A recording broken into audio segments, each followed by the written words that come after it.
அஸ்ஸலாமு அலைக்கும் வரஹ்மத்துல்லாஹி வபரகாத்துஹு. அஹ்மது ஹதீஸ் நூலில் அபூ சயீத் ரலியல்லாஹு அன்ஹு அறிவிக்கிறார்கள், நபி ஸல்லல்லாஹு அலைஹி வஸல்லம் அவர்கள் கூறியதாக அறிவிக்கிறார்கள். பள்ளத்தை நோக்கி பாய்கின்ற வெள்ளத்தை விட விரைவாக அல்லது மலை உச்சியிலிருந்து கீழ் நோக்கி விழுகின்ற வெள்ளத்தை போல் உங்களில் யார் என்னை நேசிக்கிறாரோ அவரை நோக்கி வறுமை விரைந்து வரும் என்று நபி ஸல்லல்லாஹு அலைஹி வஸல்லம் அவர்கள் கூறினார்கள். இந்த ஹதீஸ் அஹ்மதில் பதிவு செய்யப்பட்டுள்ளதாக அறிகிறேன். இந்த ஹதீஸின்படி சஹாபாக்களில் அதிகம் மேல் செல்வந்தராக இருந்துள்ளார்கள். அவர்களெல்லாம் ரசூலுல்லாவை நேசிக்கவில்லையா?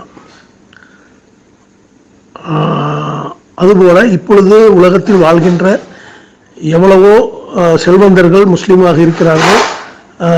அவர்கள் இந்த ஹதீஸ் பிரகாரம் ரசூலுல்லாவை நேசிக்கவில்லை என்று வருகிறதே, இந்த அர்த்தம் வருகிறதே, இதை விளக்கவும். இந்த முகமது என்கிற இந்த சகோதரர்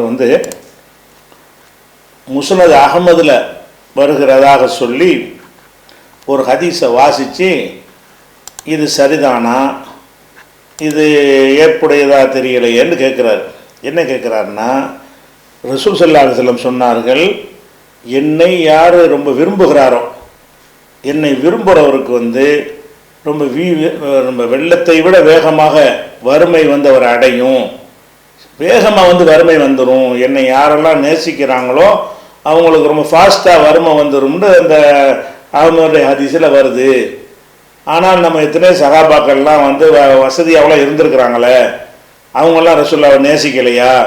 இந்த காலத்தில் கூட ரசூலுல்லாவை முகபத்து வைக்கிற பல பேர் பணக்காரங்களாக இருக்கிறாங்களே, அப்போ ரசூலுல்லாவை நேசித்தா வருமே அப்படிங்கிறது நடைமுறைக்கும் ஏற்றுக்கிற மாதிரி இல்லை. அப்போ இதுக்கு என்னதான் அர்த்தம் அப்படின்றது அவர் கேட்குறார். இந்த முஸ்னத் அஹ்மதில் அவர் வருவதாக சொல்கிற அந்த ஹதீஸ் இரண்டு காரணங்களால் அது ஆதாரமற்ற ஒரு செய்தி. அஹ்மதுலாம் வந்திருந்தாலும் ரசூலுல்லாவை நேசித்தால் அவருக்கு வறுமை வெள்ளம் போல பாய்ந்து வரும் என்று சொல்லக்கூடிய ஹதீஸ் இரு காரணங்களால் அது பலவீனமானது. ஒரு காரணம் என்னன்னு கேட்டால், அம்ரு என்பவர் இதை அறிவிக்கிறார். அம்ரு பின் ஹாரிஸ், அவருடைய பேர் என்னது? அம்ரு பின் ஹாரிஸ். அவர் யார் சொன்னதாக அறிவிக்கிறார் என்று கேட்டால், சயீத் பின் அபி சயீத் அல் குத்ரி, அபு சயீத் அல் குத்ரியுடைய மகன் சயீத் சொன்னதாக அம்ரு அறிவிக்கிறார். இந்த சயீத் சொன்னதாக அம்ரு அறிவிப்பார்னு சொன்னால், இவங்க ரெண்டு பேரும் ஒரு காலத்தில் வாழ்ந்திருக்கணும். இந்த சயீதுடைய காலத்தில் அம்ரு வாழலை, சந்திக்கலை. அப்போ சந்திக்காத ஒருத்தர் பேரை போட்டு பயன்படுத்தினார்னா என்ன அர்த்தம்? இது இப்போ நேர கேட்காத ஒன்றை இவர் சொல்கிறாரு. சயீது சொன்னதாக அம்ரு அறிவித்தால் சயீதில் ஒரு கேள்விப்பட்டிருக்கணும், நேர போய் கேட்டிருக்கணும்ல. அப்படி இல்லாமல் வேற யாரோ அவர் சயீது சொன்னதாக சொன்னதை நம்பி அறிவிச்சிருப்பார். அப்படி இருக்கும்னு சொன்னால் அந்த வேற ஒரு ஆள் யார்?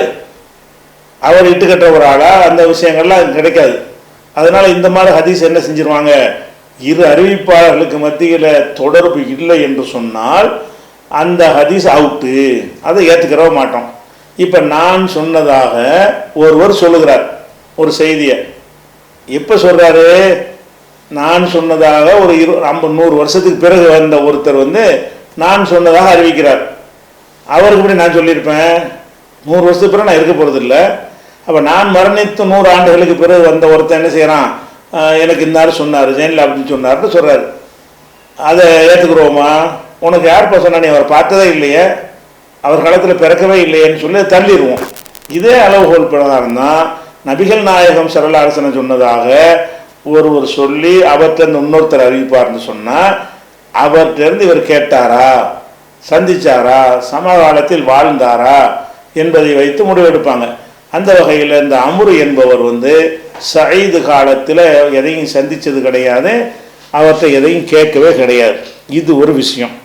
அடுத்து என்னன்னு கேட்டால், இது இந்த சயீத் இருக்கார்ல, அபு சயீத் அல் குத்ரியுடைய மகன் சயீத் என்பவர், இவரை பற்றி யாரும் நற்சான்று அளிக்கலை. முதல்ல இவர் யார்கிட்ட அறிவிக்கிறாரோ அவர் நம்பகமானவர்ன்ற ஒரு ரெக்கார்டு இருக்கணும்ல, அவரை பற்றி யாருமே ஒரு அறியப்படாதவராக இருக்கிறார். அப்படி ஒரு பேர் தான் இருக்கே தவிர இந்த சஅதுங்கிறவர் நம்பகமானவர், நேர்மையானவர், பொய் சொல்லாதவர், நினைவாற்றல் மிக்கவர் என்றெல்லாம் இந்த அறிவிக்கிற ஒவ்வொருவருக்கும் வரலாற்று குறிப்பு இருக்க வேண்டும்.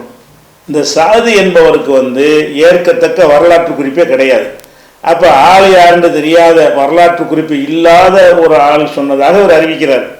அப்போ இந்த சஅதுங்கிறவர் எந்த காலத்தில் உள்ளவருங்கிறது வரலாற்று குறிப்பு இருக்குது. ஆனால் எதுக்கு இல்லை, இவர் என்ன மாதிரியான ஆள், நம்பிக்கையான ஆளா, நேர்மையான ஆளா, மறதி இல்லாத ஆளா, உள்ளதை கரெக்டாக தான் பேசுவாரா அப்படிங்கிறதுக்கு ரெக்கார்டு இல்லாத ஒரு ஆள் சஅது. அதனாலையும் இது பலவீனம்.